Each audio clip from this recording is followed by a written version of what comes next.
What's up, everyone? Welcome back to another DFR NASCAR podcast. Excited to be back for week number 2 with Matt. Very entertaining race at Las Vegas. A lot of crazy playoff implications, which I'm sure we'll get into right away. Most importantly, I think a very emotional and well-deserved and somewhat enjoyable Denny Hamlin win. I figure we can kick things off there. He locks his way into the championship round. And so, Matt, I wanted right off the top to ask you, does Denny Hamlin get that championship this year? Well, it's such a coin flip kind of thing, right? I mean, here's the deal. There's a possibility that there are no Team Penske hurdles, obstacles for the Final Four to overcome. Certainly the Final Four we have as it stands right now before Talladega, before Martinsville. So there's a lot to decide still, but I will tell you, if there's no Penske car in the Final Four, it certainly changes the calculus in a way that we would have not at least considered. But I want to take this a different direction. Before we even get into championship predictions and previews and who's going to look good at Phoenix given the status quo, I got a question for you. Okay. Is this the moment that 5 or 6 years into heel run Denny Hamlin, did he just babyface himself on the front stretch at Las Vegas? Is he going to be a fan favorite going into Phoenix? Like, are people actually going to root for Denny Hamlin to win this championship in 3 weeks? Oh, 100%. 100%. He has fully switched roles here. The podcast gave him a lot of it kind of shifted the public sentiment that way. They would boo him almost out of love to an extent, I feel like, the last couple of years. And then this was that moment where you didn't get the fake, sarcastic smartass Denny Hamlin. You got the real person. You got human emotion. And anytime that hits, especially when a guy is on the tail end of his career where he's got that championship to chase, he's the underdog at this point, surprisingly, because he hasn't gotten that championship. I feel like everyone's going to have a sentimental viewpoint with him.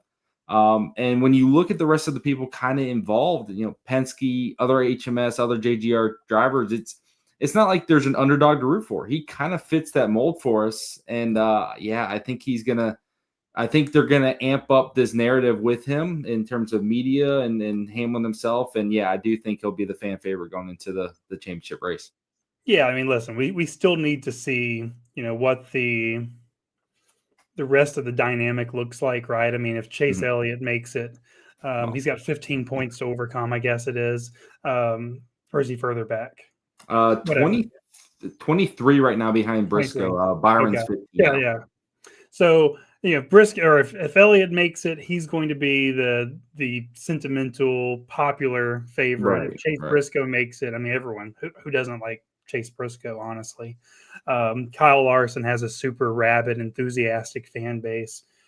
But man, you look at everything that Denny has going on in his life right now, and I'm not telling anyone how to fan, but if you're someone who subjectively hates Denny Hamlin, how could you watch that display of emotion on the front stretch? And how could you watch the post-race press conference if you watched on Press Pass, or if you've read the stories that are going to come out of this tonight by the time you watch or listen to this? Man, the human came out in a way that I've always seen Denny that way. I've covered Denny now for 15 years and really got to know him better and better in the last 4 or 5 as I've reached kind of a certain place in my career too. I feel like up until Denny had the podcast, people didn't really know who Denny was or really appreciate him. And I think as we are now approaching 2 seasons and 4 races to go in his career, I would just encourage everyone to think about what the NASCAR Cup Series looks like without that character as part of the weekly programming. And that's a less fun NASCAR Cup Series. And so I'm not saying you've got to root for Denny. I'm not saying that it's bad to root against him, but appreciate in this moment the character, the person, everything that comes along with the Denny Hamlin show, because when it's over, we are going to want to go back and watch the reruns. Yeah. We had a very interesting podcast with Steve O'Donnell, with Dale Jr. in the past week, which we'll get to in a little bit. Um, but one of the things that was mentioned in that podcast was a lack of star power, right? Denny's one of the few people that, he probably doesn't move the needle too much in terms of the outward pup, but he is still one of the biggest stars. And there's not really anyone there to take his place, I don't feel like. He's got Michael Jordan. Yeah, he's got attachments outside of the NASCAR world that almost no other drivers have. He is kind of the last of the old breed. I mean, I know Kyle Busch is puttering around at this point, but it is going to be another shock when he is gone. So I think everyone or most people right now are at the point where they do want to see him get that championship. I think personally, I think it's probably the right thing to do is to see someone that successful get that title and be able to move on. But we'll see. We'll see how it goes. But let's look a little bit Real more quick, into the race today. I want to pose it to you this way. I don't want to get into the championship debate. We beat that horse to death last week. But I do say now that we have one of the 4 spots filled, certainly you would agree that Denny Hamlin is one of the 4 best drivers. That JGR 11, that's one of the 4 best teams, right? So as we start to piece together what could be the final 4 in NASCAR history, you just want that final 4 to be representative of the best team. So we would both agree, therefore, Oh yeah. then that 1 out of 4 that checks all the boxes for what a champion should look like, right? Oh yeah, 100%. I mean, Hamlin's missed the race this year. And that aspect of it, being able to miss a race and still get in is a little weird to me. But he was able to sit on the sidelines. He's still like 3rd or 4th in overall points on the year or something. And the high road course rate of this Cup schedule right now has actually been a detriment to him. Yes. And if you put this guy with this team on a Cup schedule with 34 ovals, he'd be 300 points ahead of everyone right now. He, to me, is the best guy in the sport, week in, week out, intermediate, short track. You name the track type. The only thing that kind of hurts him is road courses, right? And so when I look at him going into a Vegas, Martinsville, Phoenix, those type tracks, he's going to be the guy to beat most of the time. And we saw that at Kansas. We saw that here. He's just really damn good. And he 100% deserving to be there. But let's recap the rest of the race. Some big implications for the championship for Ryan Blaney. Big wreck. Looked like he had left front go down and really put a damper into his season. He's now basically in a must-win situation, it feels like. And then late in the race, William Byron rear-ending Ty Dillon. Looks like Ty Dillon was trying to get on pit road. Spotters didn't communicate. Dillon maybe didn't wave outside the window. There was no indication to Byron that, hey, a car in the second lane is about to duck on the pit road. So that was a big, big wreck, both on track, but for Byron's playoff, championship hopes. What did you make of both incidents? Where do you think their seasons lie now? When I look at the 4 drivers sitting outside right now of the championship for Byron, Elliott, Logano, and Blaney, 4 of the best drivers at Talladega next week, right? So I feel like all of them are still in play. All of them have the ability to go out there, win stages, get stage points, put themselves back into contention through a win. But those 2 wrecks were big. That shows the dangers or I'm not sure what the best way to phrase this is, but the implications of a issue in the playoffs can be. What did you make of that? Is it right or wrong that Byron's or Blaney's seasons could be screwed because of this one incident and everything that kind of surrounds those 2 wrecks today?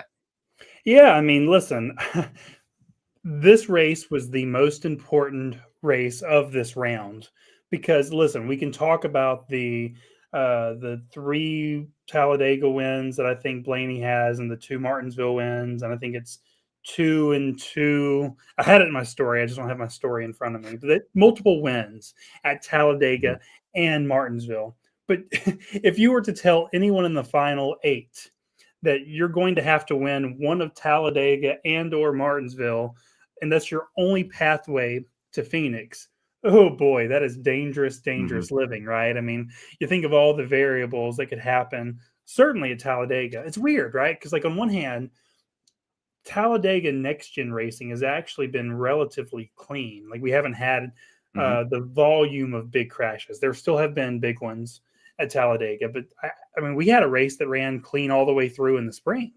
So Yep. it could be a straight up race. And if that's the case, then yes, you do feel pretty good about Logano or Blaney. But it's weird because in the past, where when you've needed a Penske car to win to advance, it's been, Brad who was already in pushing Joey, or Joey who was always in pressing or pushing Brad.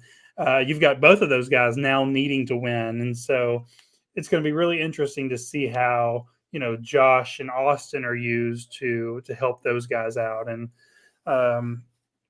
yeah, Martinsville right now, it's that tire has changed the game.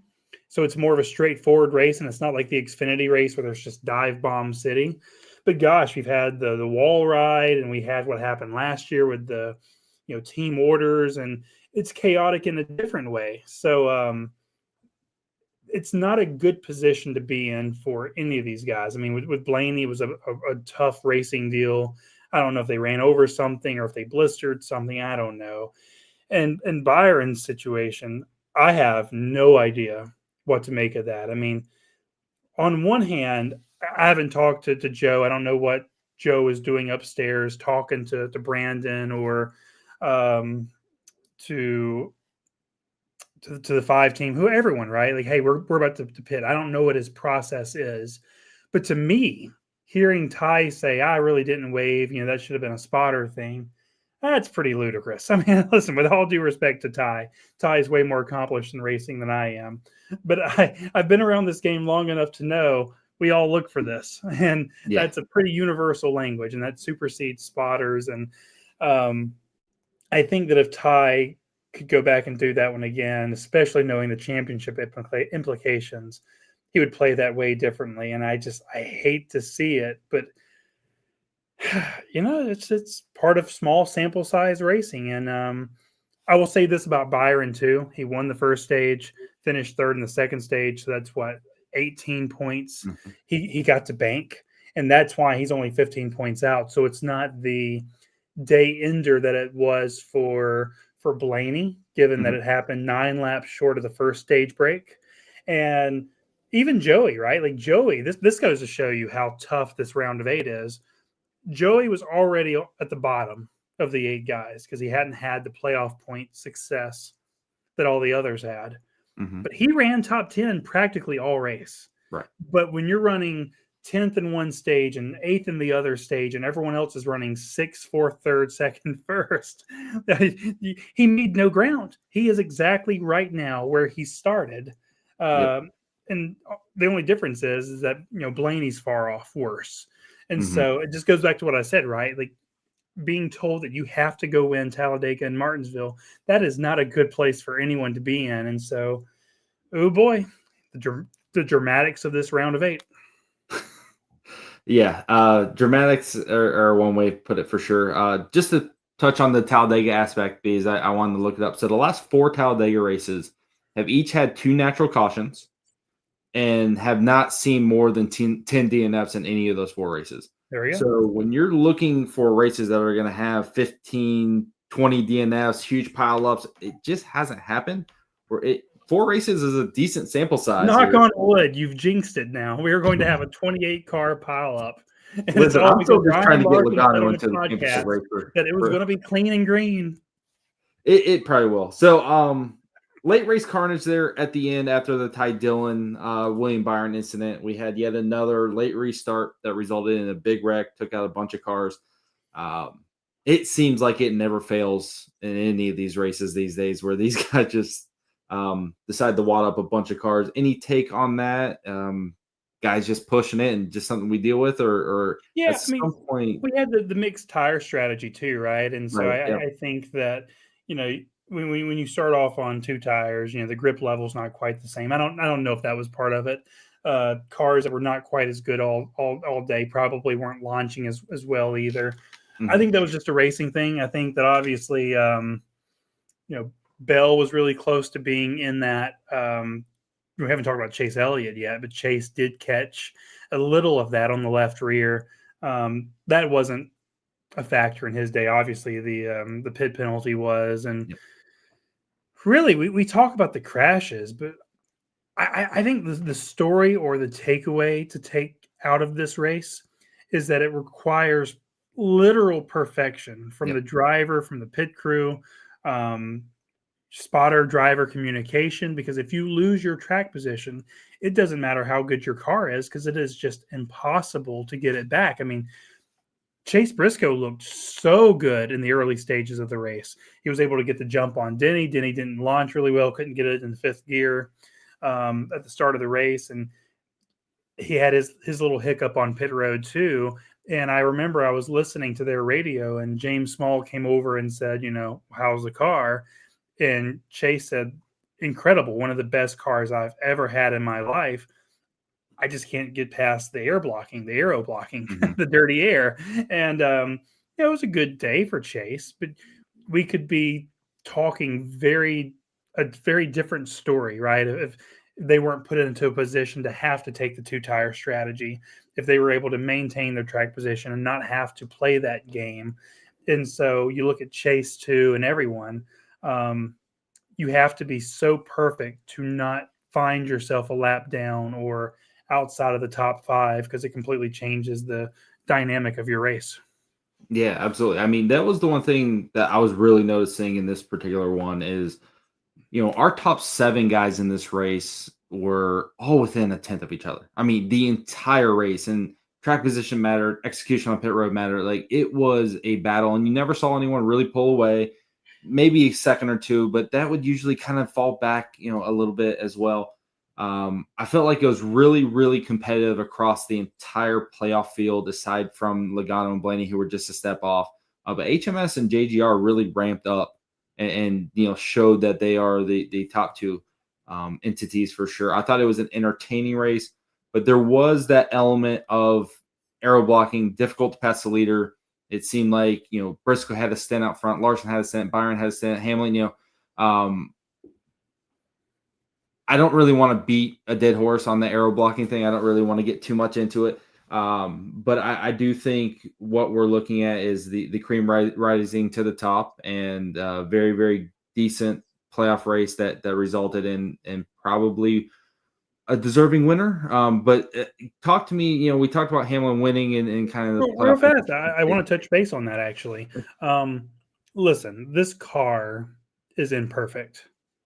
We watched the race on Saturday, and that show looks drastically different than the show on Sunday. And it's fair to talk about it. I don't know if we can ever get this car to race like that car, but it's not the same product, right? Like we've heard Denny and all the drivers talk about it, that with the old car and with the Xfinity car, you can get up to someone's nose, unsettle their car, and that's how you complete a pass. And with this car, as the leader, you can just look at your rear view camera and put yourself into, the line the other guy wants to run. And it's just a tough road to hoe. And this car, it's exacerbated by the spec nature, right? Everyone's running the same speeds. It is an aerodynamic pain in the butt. But I was surprised that this race was actually not as, I don't want to say the word competitive, but that there was just not the opportunities to pass, because this car does like a wide track. I wonder if the weather played a factor. I mean, this tire, yeah, the right side tire that Goodyear brought, this is the Kansas Darlington, intermediate tire we've seen at multiple places this year, and it's been really good. And I was just surprised that it did not deliver the racing we saw elsewhere. And it was kind of a cooler day than it certainly was on Saturday. 100%.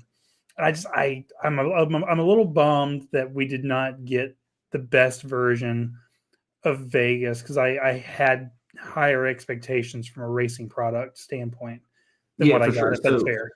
Typically, the fall race or late summer fall race here at Vegas, I mean, temperatures are in the 90s. I mean, it's it's more slick. It felt like there's a lot more on throttle time. I mean, in this particular one, which obviously makes it more. It was a 550 race. Yeah.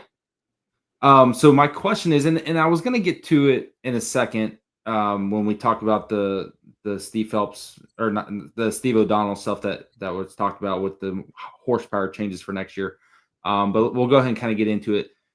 Horsepower is being raised on short tracks and road courses and anything below 1.5 miles.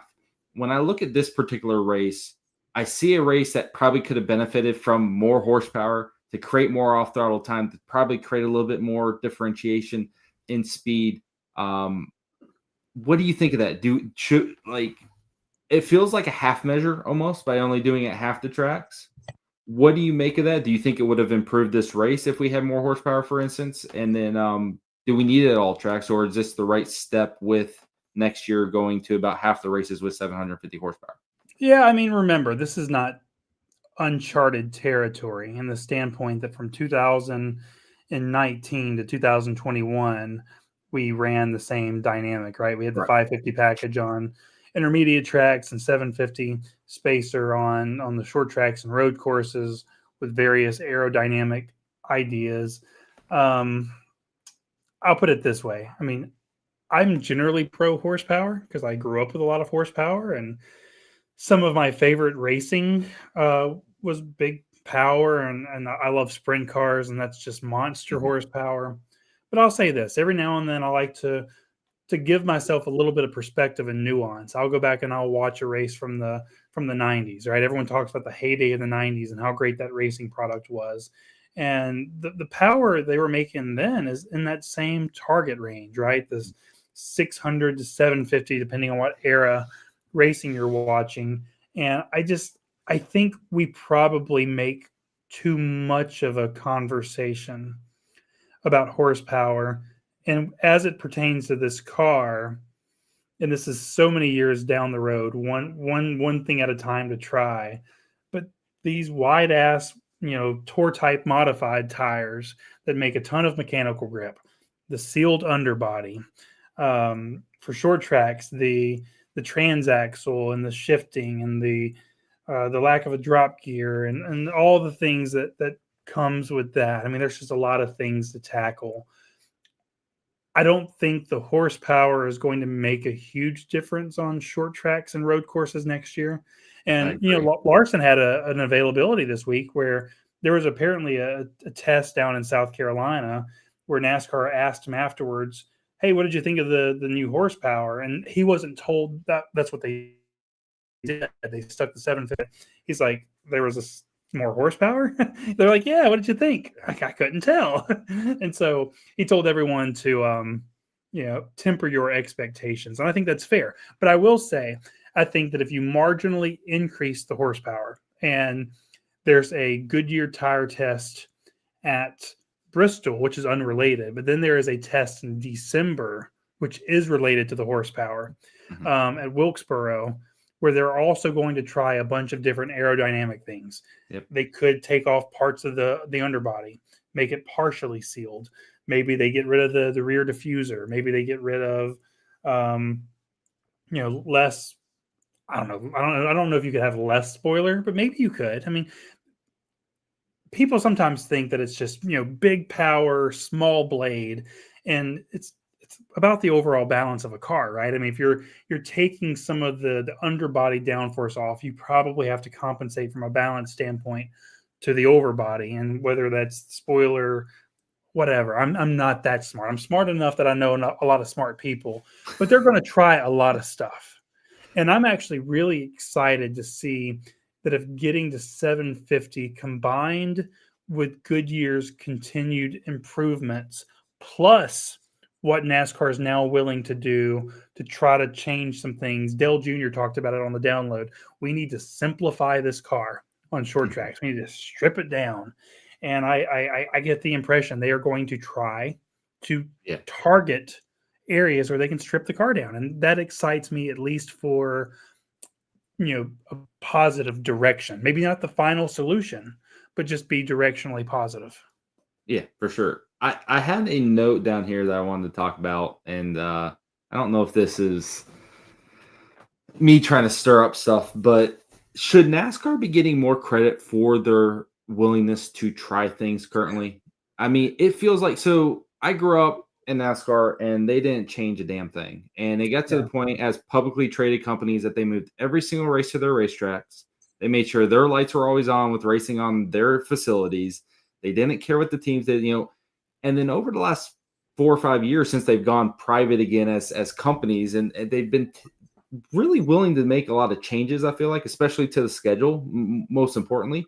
But we're seeing a lot of things here lately where we're not going to add horsepower. We're not going to add horsepower. We're not going to add horsepower. Oh, look, we're adding horsepower. We're not going to try this. Oh, look, we're trying this. We're trying this. We're trying. I feel like they're listening and trying to improve things, but I'm not seeing the fan sentiment recognize that. And I'm not seeing a trust the process in what they're doing, because I think they are making strides and they're attempting to make improvements. But I'm not seeing the holy crap. Thanks, NASCAR. Now let's see how this works out. Where do you stand on that? I haven't thought about it in terms of that. What I would say is that I think we should absolutely applaud anything that NASCAR does to get them off of there. I'm putting my foot down, and this is the direction we're going. And we're not talking to the industry. We're not talking to a driver's council. We're not talking to team owners. We who've been in the industry for a long time, we've lived that. I have personally covered that, and I remember a time where NASCAR did not even care what I thought. I think they do care what I think. Not that my opinion means a great deal, but I find myself having conversations with people in leadership positions that I never would have 5-6 years ago. And Mhm. so there is a willingness to experiment more. But I think that if we're having a good faith conversation about it, I also think that some of that was bred by desperation. We are not living in the Fair. early 2000s heyday to where everything they touch turned to gold. And why would we not trust them? Because they've done everything right. And so it wasn't that long ago, 5 or 6 years ago, that NASCAR was still in its we're not going to listen to the teams. We're not going to listen to the owners. We have a fan survey, but we're going to slant the questions in a way to get the answers that we want. And that's something they haven't done Right. in several years, but that's the Right. thing they did, and they deserve to be called out for it. But listen, TV ratings are not where we want them to be. Nope. This car is not where we want it to be. And I think that when you throw that into a blender, um, this is not them just huddling together and say, "Hey, maybe we should listen to people." I think they huddled in a room and says, "We have to listen to the people." There's a lot of smart people in the garage. We have a lot of smart drivers. We have a lot of cool ideas from fans that, "Hey, could we do this in a way Mhm. that maybe we couldn't before?" And so I think sometimes desperation breeds ingenuity, but I've seen a lot of successful enterprises die because even in the face of desperation, they still refuse to, deviate from their standard operating procedures. And so I think NASCAR, especially Ben Kennedy and O'Donnell too. I mean, O'Donnell, as he's kind of transitioned into his new role, um, he does not get enough credit. Ben certainly does not get enough credit for bringing some of the ideas he had as a racer. I've told this story multiple times on Twitter, but I've never told it on video, and I think you'll appreciate it, and I think anyone watching this will too. I covered a K&N East race way back in the day, Five Flag Speedway, Pensacola, Florida, Mhm. and there was a driver media luncheon with it was Ben Kennedy, John Hunter Nemechek. We're talking like 2012 or 13, a long time ago. Kinsey Ruston, who is now Kinsey Ruston Hemrick. Mhm. And there was one other driver who I cannot quite remember, with all due respect to whoever that was. But I remember having this spaghetti lunch with Ben Kennedy. And me and Ben were just talking. I never wrote this. It was just a fun conversation that Right. Yeah. struck me years later. But Ben told me, man, what I would really love to see the Cup Series do, what I would love to see my family do one day, is we need to have a Cup race at Bowman Gray. That would be the coolest thing ever, because they were either 1 week removed or 1 week away from running the K&N series at Bowman Gray, and he loved running at Bowman Gray. And he's like, we need to have a cup race at Bowman Gray. And I'm like, that's crazy. Never happened. But you tell your family that. We'll do that one day. And here we are. Ben Kennedy is in charge of primarily the schedule and racing innovation. And that crazy thing that Ben said he would like his family to do, he's doing. Right. And Ben's in charge of doing a lot of cool, innovative, crazy things. And then so I just think the family deserves a lot of credit for, whether it's desperation or not, deviating from that old, we're not going to get off our schedule mentality. Yeah. I mean, it's easy to say that it's, reactionary, because it is. I mean, definitely right now there is a very, I think the ratings drop here recently has been a very big, like, just, okay, we got to do something. It's no longer, hey, we're kind of treading water. We're kind of breaking even with past years. Okay. It's kind of like we're getting our asses kicked this year. And so that's definitely been a part of it. I'm actually very interested to see what viewership looks like next 3 weeks, now that we will move to NBC for the rest of the year. I think that's going to be a measuring stick to kind of say, okay, where are we at? And you got F1 in America, next week, head to head with Texas. Then, they're running Mexico after that. They're running Brazil. So F1 is in this part of the world now. They're going to be going head to head with NASCAR, and NASCAR's moving to NBC. So I think there's an interesting dynamic that we can kind of follow along with in terms of that. Hopefully it's better for NASCAR than it has been. I want to throw one thing out, because I was driving down the road the other day and I thought about it. And it was actually during the Dale Jr. podcast where they're talking about stars and all that. And it finally clicked for me that Dale Jr. is not doing the NBC broadcast this year. And to me, there's very few people that carry a following that make you tune in and want to listen, right? That's why he has a podcast. That's why he has all these ventures. These people are still interested in him. I feel like he may be having an impact on NBC or, USA, NBC's ratings by his lack of existence on their broadcast. I think he was very, very good for Prime. I think a lot of people thought positively of what Prime brought to the table with Dale Jr. Circling now where it's just Letarte and Burton as your analysts, I think they're kind of lacking Dale Jr. I think there's a element of stardom that they're lacking in the booth.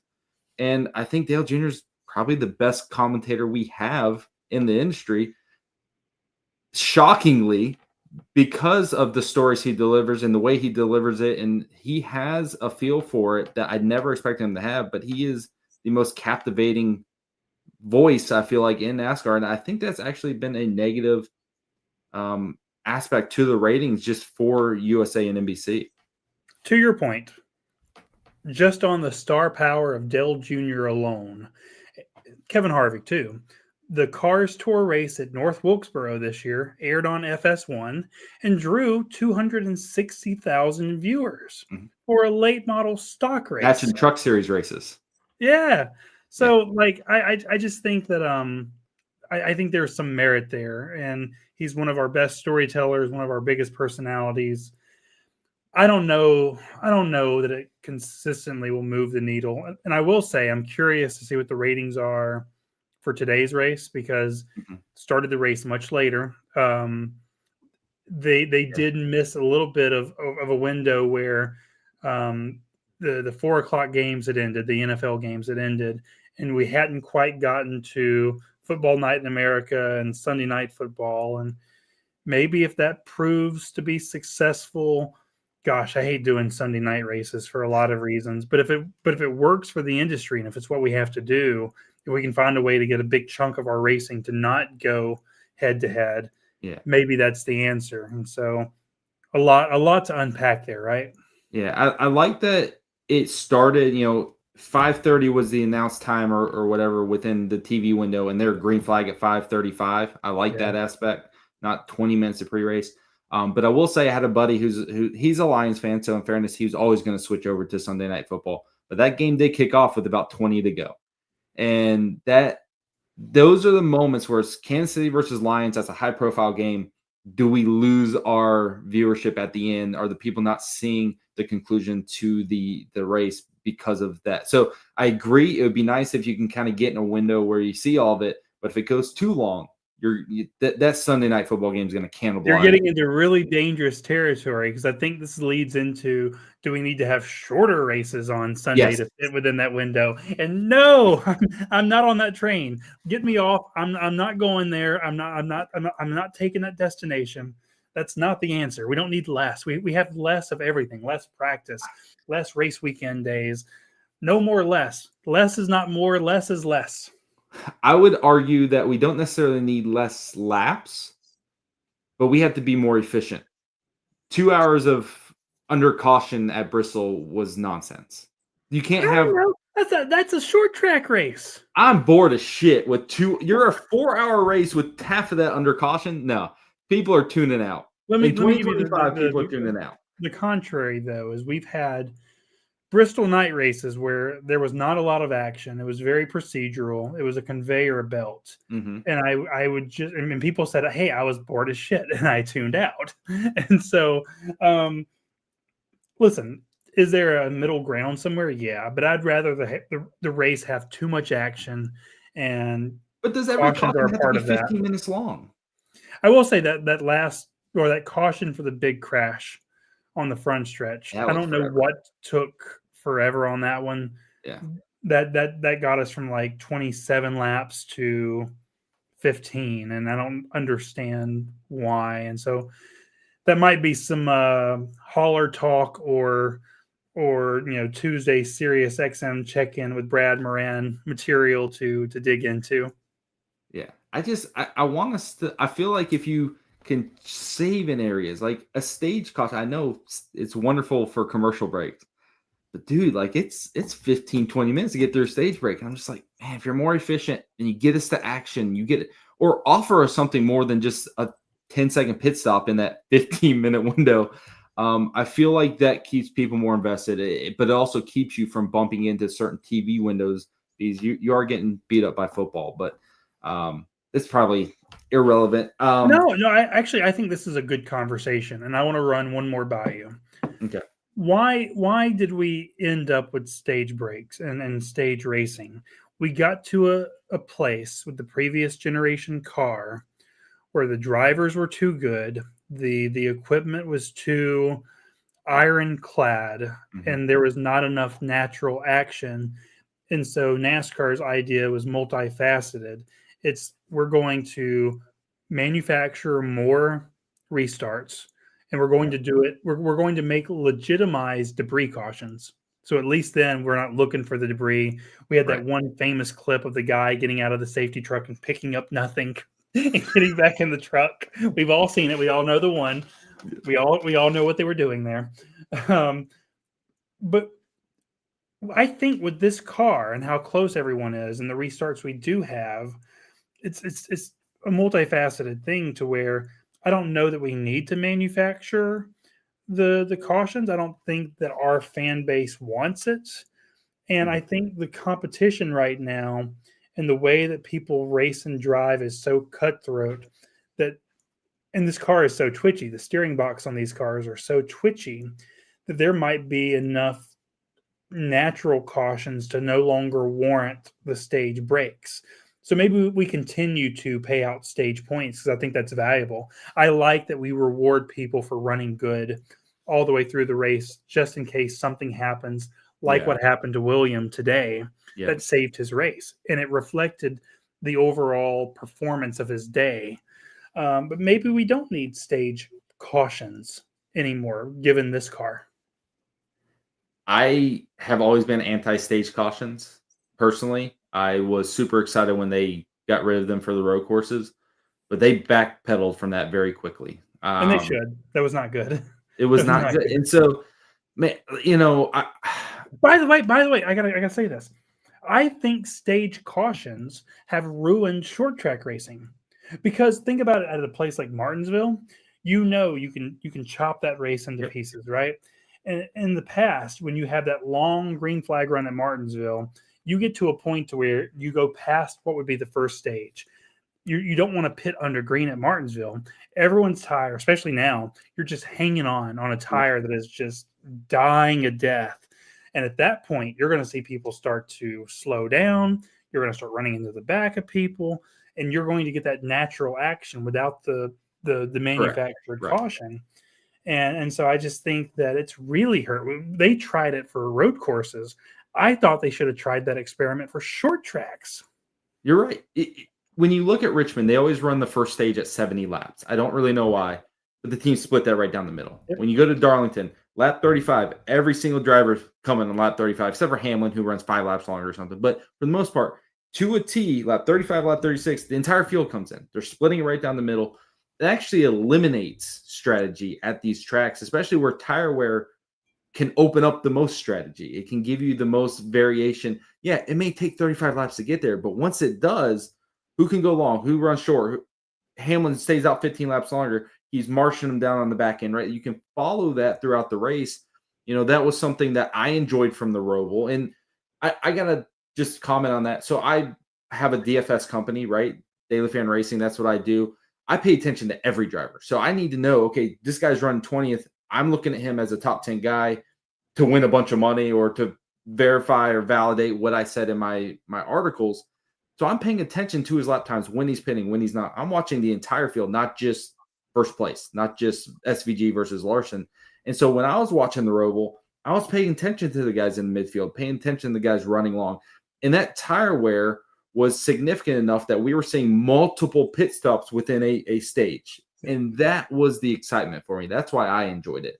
And if we can get to that point at like a Darlington or a Richmond where there's no stage break, if you go 40 laps and come in, you're short pitting it, you may have an advantage on the front end of that. But on the back end, are you doing 2 stops, 3 stops, 4 stops? How many times are you going to have to stop before that first caution comes? Are you risking stopping and getting trapped a lap down at Richmond because you're coming earlier than a lot of that comes into play, whereas I feel like right now it's very status quo. Everyone's on the same strategy. No one's really doing anything, pushing anything hard the first stage at Richmond. So you almost never get that early caution. I do think it would open up a lot if we didn't have stage break cautions. But it also feels weird to be like, we're going to award points, but then not stop. I do struggle to wrap my head around that. I don't know why. It feels like, oh, I hit this checkpoint like in a video game, so now you're giving me an extra few points. I don't know. I do feel like if you're going to keep the points, I do kind of want to stop. I want a halftime break. I want one break, halftime. The old truck series. Yeah, exactly. Just like that. That's going to give you a longer first stage, a longer second stage. You're still going to award some points, and you can ramp that up. You can say 15 points at first instead of 10, whatever you want. But just one stop, one 15-minute break. Go in there, allow them 5 minutes to make adjustments. Like, okay, we're going to give you more than just a pit stop. We're going to freeze the field. I don't know about that. That's going to run people off.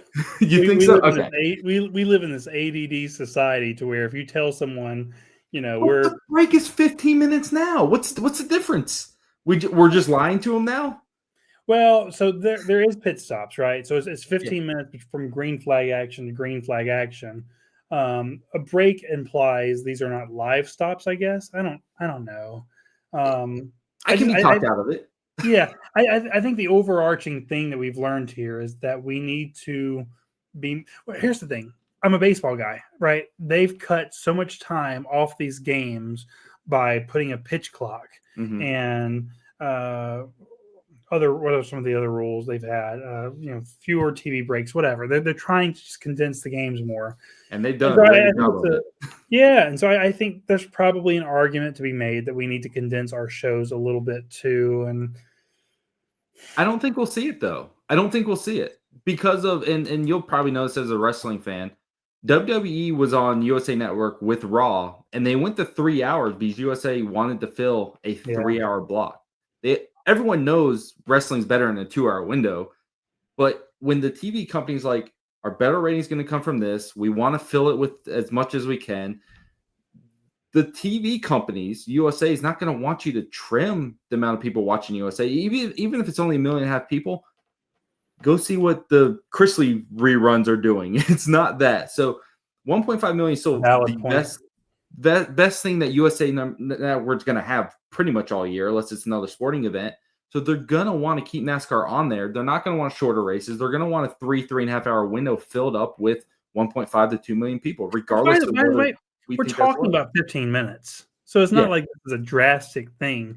I just true. think that this 3.5 hour window we have dedicated to the NASCAR race, it's just maximizing the action within that Yeah, window, right? yeah, Less on TV breaks are important, but it just less time to make people feel like, oh, I'm in a lull and I want to go do something else now. yeah, for sure. I think that would be something that I would focus on. Just getting the window, even if it's getting it to 3 hours. Bristol's a 4 hour race. That Mhm. feels super long to me. The Coke 600, yeah, be 4 hours. That's a special event, right? But I would like to see some of these trimmed We had down. a dang 6 hour Coke 600 in the Yeah, last year, 2022, 23, yeah, 22. when there were 17 cautions and red Yeah. flags and flip, yeah. Um, Upside down drivers. yeah, they've been wild here recently. But on the flip side, Pocono used to be 500 miles. It's 400 now. They've trimmed mileage off of some of these races. Texas used to be 500 miles. A lot of the intermediates were all 500-mile races, and that was certainly one of the changes that happened. They were always saying, "Well, we sell more beers if they're there for another 100 miles. We sell, all the things that go into that." So they have done this to an extent where they've trimmed the races to make them shorter, but we're still clicking over 3 hours, and man, in modern TV, you're an MLB fan. Do you like baseball games better now or what they were 5 years ago? Well, this is getting into the weeds here. I struggle because sometimes I enjoyed the pace of baseball because I'm a sicko. Like I love the fact that I could go to a baseball game and I'm not being hit in the face, boom, boom, boom, boom, boom. Like I don't want my baseball to feel like a basketball game, right? I don't want it to be fast. I want it to be kind of leisurely. I don't know that racing is ever meant to be leisurely.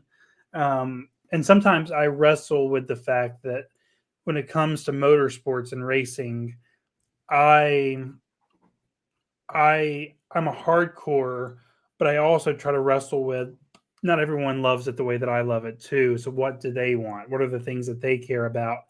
And try to separate them from the things that I love too, because they're both valid. I say all the time, racing media, we're not a monolith. Racing fans are not a monolith.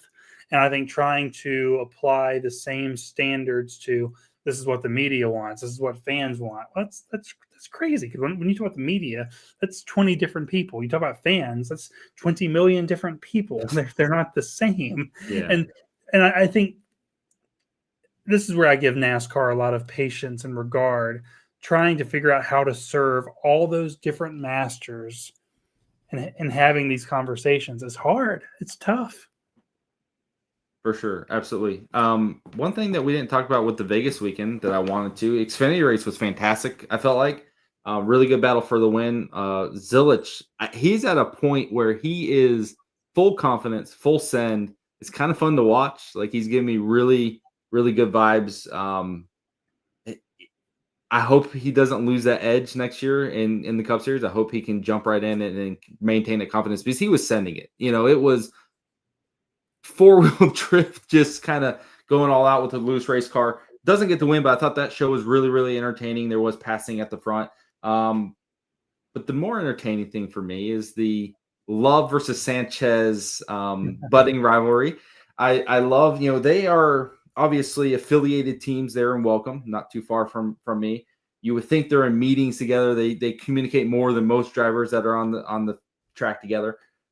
That felt like Love has had this conversation with him a couple of times, like, hey, straighten your shit out. And this was kind of a boiling point. What do you make of this? Do we have a little rivalry going here? Because these two are fast, similar equipment. They're going to be around each other for next year and going forward. What do you make of that? Well, I would defer to veteran racers who know a whole lot more than I do. And I wasn't there. I'm clearly in my living room here. This is my last off week before doing the final three consecutively. But I saw some of the post race interviews, and what Justin Allgaier said struck me as particularly additive, in that he appreciated the fact that Jesse did not crash, that he applauded his restraint, all things considered, his restraint in dealing with Nick, because he just felt like the way that Nick was racing all of them was particularly challenging. And so, on the other hand, I also appreciate what Nick is racing for. He's got a chip on his shoulder. He's got something to prove. He's trying to establish himself as a name that will be made here. And, Jesse's racing for a championship, and so is Justin. And so I think that we see this at every level. We see it at the late model level, trucks, ARCA, Xfinity, Cup, that when you're a young driver, you have to balance, how full send you want to be, how much you want to lean on someone's door, how much you want to side draft, and how much you want to push, and the things that you need to do to be at your selfish best versus the things that you sometimes do that if other drivers keep score, it will work against you down the road. It's been the story of Carson Hocevar. Every stop he's gone, I've seen it. Late models, trucks, Cup. It's a learning process. Ross, right? It was the same thing for Ross, and Ross is still probably trying to find that balance of how far to push people and be his best self. And so, I would subjectively say that if everyone goes back to Welcome and watches the video, Nick probably should have been a little more courteous, recognizing that's a team car coming out of Welcome, and that one day he is going to want someone to give him a little bit more space that Jesse wanted out of him, and that's the give and take of racing, right? But I also objectively appreciate that, championship implications aside, the only thing that Nick Sanchez gave a shit about was winning for Nick Sanchez and Big Machine Racing. And I love that too. Like, both of those things can be true at the same time. And I think the nuance is important. Is there any validity to the argument, well, we didn't wreck, so it doesn't matter how hard I raced you? No, because that's a testament to Jesse being a really, really good race car driver, which, by the way, we talk so much about Connor Zilic, and we talk so much about Justin because he's the veteran sage champion. Jesse Love is really good. Really good. Yeah, I mean, we see, Austin Hill win a bunch of races because they're the super speedway guys, and they're good at other places too. But I don't think RCR's stuff is absolutely the best right now. But if you were to see Jesse Love like in a JRM Hendrick situation, oh boy, like he would win 7-8 races too. 100%. And so I don't know that Jesse gets enough credit for being the wheel man that he is too. So we didn't wreck because Jesse is really good at driving a race car. Yeah, 100%. I wanted to see if that was your. I figured it would be. I like that we got a spicy, moment there in the Xfinity Series race, though. I like that you have a driver's Heisman. Yeah, you gave him the Heisman. I feel like Nick reminds me a lot of the guys you mentioned with Chastain and those guys. He's kind of fighting for a career. He has some backing. He's not, exactly butch that, but he took over a ride that I thought Parker Kligerman did good with, and I kind of thought they would take a step back, and they haven't. And I feel like he's proved that he's worthy of being there. I think he's another driver similar to Love. Like, if you put him in the top cars, he would win numerous races. I feel like I do think he has that kind of ability.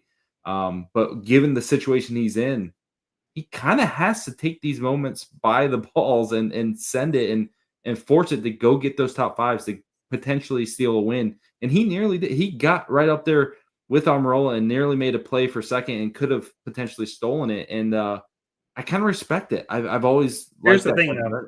Is it a different conversation if Jesse crashes? Oh, 100%.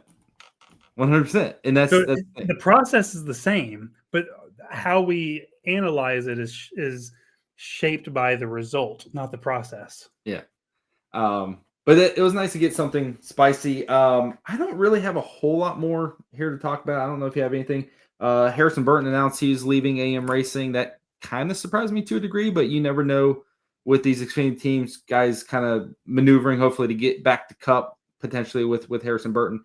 There are some manufacturer relationships that run deep, and despite the last couple of years, there's some friendships and relationships that did not go away. Fair enough. Do you have any other silly season news that you can think of? Anything that's around the horizon? I feel like we're kind of waiting on a couple of dominoes to fall, but there's not much really at the cup level. I don't think most of it's going to be Xfinity Truck Relay, which Yeah. usually ties up Well, December did range. you see the story this week I wrote with Carson Quapple? I don't read, so no. Yeah. Sorry, no, I didn't read it. No. No. So that one's going to be interesting, right? So I asked Carson point blank. I said, so they've announced this thing that you're splitting the one Mhm. with Connor. Is there something that we don't know about? Is there some plan, or is this straightforward? And I actually thought Carson's stuff was really good there. His self assessment and his self accountability about his season so far was very good.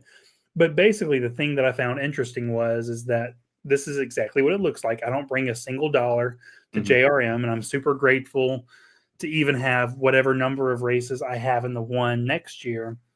But he's like, we're still working, and he's like, if it means that we run part of the season in the one, and we find in my words, a lesser car to run in the rest of the year to put a full season together, and if Connor can't run the playoff races, assuming there is a playoff, we don't know, and Carson could end the season chasing a championship with Rodney, that could be a really interesting way to put a season together. Because if he wins enough races, again, we don't know the format, but he could Right. still be in a position to have 4 or 5 wins, whatever, going into the playoffs. We have a playoffs, but you have a full season, and he can still build his stock, winning with Rodney and filling out the rest of the year with someone else. And they've just got to put that together, and they don't know what that is right now. Yeah, I feel like if you're gonna get quote unquote demoted or have a situation, this is about as damn good as it gets. Rodney Childers is on the pit box, and you're And I gonna don't be know in the if best that's damn even car. demoted, right? Like he's lost some funding. His Yeah, full season this year was put together by a quilt of partners, and if you lose a handful of those, if you lose $1.5 million worth of funding, well, you lose $1.5 million worth of races. yeah.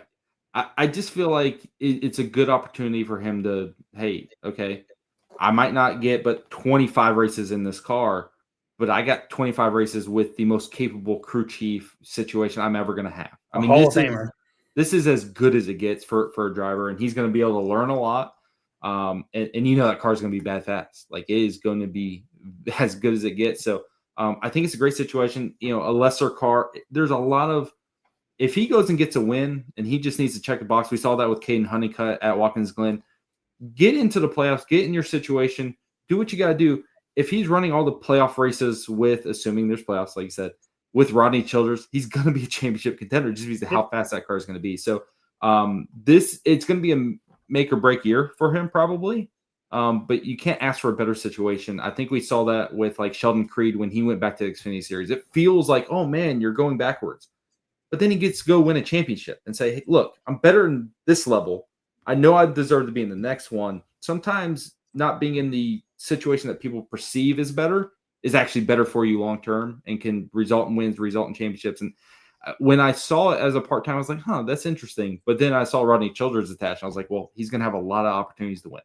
And don't forget, very similar, and I brought this up to Carson and in my story, that Josh Berry, similar situation, late model guy, didn't bring Mm-hmm. a single dollar to the situation.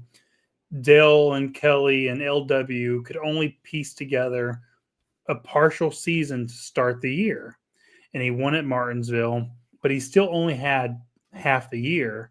And then Michael Annett gets hurt, and he drives the one to finish off that year. And then he wins again at Las Vegas. And now he's a full-time driver, Cup Series winner. Mm-hmm. And sometimes, you put yourself in a position to win with a partial season. That's enough. That you just have to show someone that you can win. And I think that going from a car that he shared with Marty last year with some other drivers to now working with Andrew Overstreet, first year full-time crew chief. Mm-hmm. The young team is a different situation, and I think that you pair him with a guy with Rodney's bona fides, he should win. Like I'll say this, like as someone that's known Carson for a long time, and I love that family. I have so much admiration for the Quapples. If Carson doesn't win with Rodney, assuming Rodney is able to win with Connor, but right, like then that should be it. Like, Yeah. period. You have to win unless you're, Sheldon Creed, where you don't have to win. But for the most part, you should win. Period. Full stop. Yeah, absolutely. I did want to bring something up because, and if you know something and can't speak or don't know anything and just blow it off, it feels like Colleague is really ramping up this Truck Series team. Obviously, that's going to be a big focus for them. And then 2 years from now, Cup maybe without, who knows. But the Xfinity Series team seems like it's going to take a step back.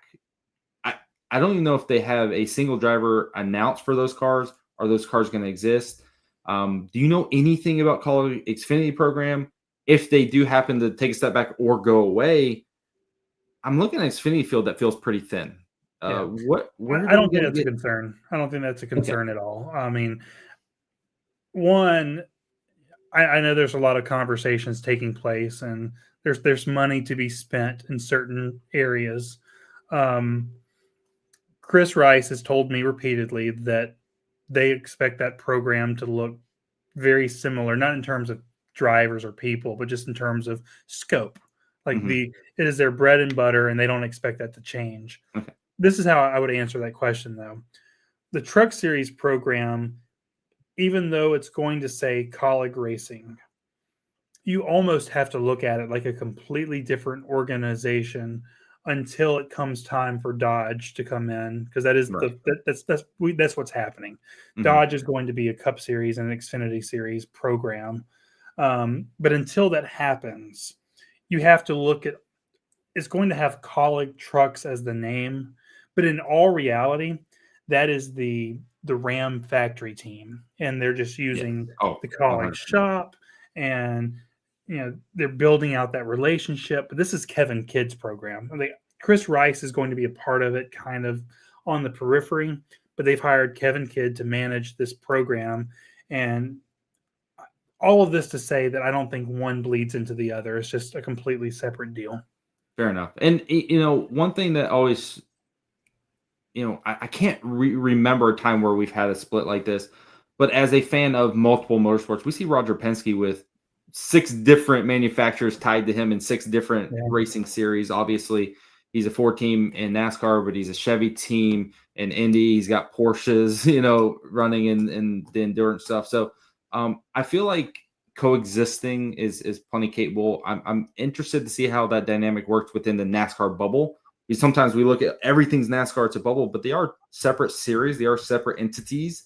And I would like to think that it can function pretty well. Do you think there's any negative impact on this Chevy side from Cup from Xfinity next year for them? Or do you think everything would kind of be and I asked that because we saw as soon as Stuart Haas kind of fell apart, Ford started taking away laptops, started shutting everything down, said, "You get no notes, good luck."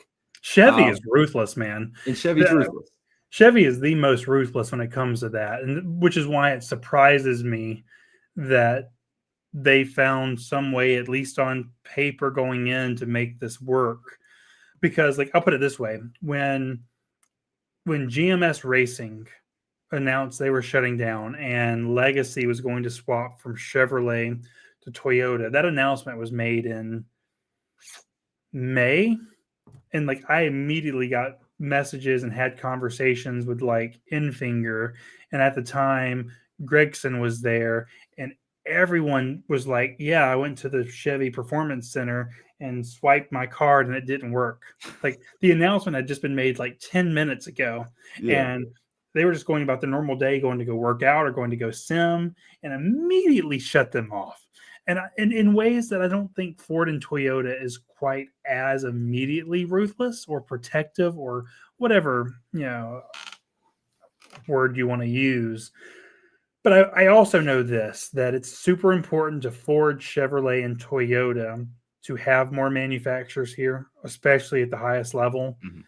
And this is a winter project for me, but I do want to better dig into that relationship dynamic, because my guess is that NASCAR is more healthier when you also have Stellantis and possibly Honda also marketing the sport. People do not understand how valuable the OEMs are It's just huge. from a marketing money standpoint. They are the lifeblood of the sport. Tens of millions And of dollars. yeah, it's a weight that is Yeah. on Ford, Chevrolet, and Toyota.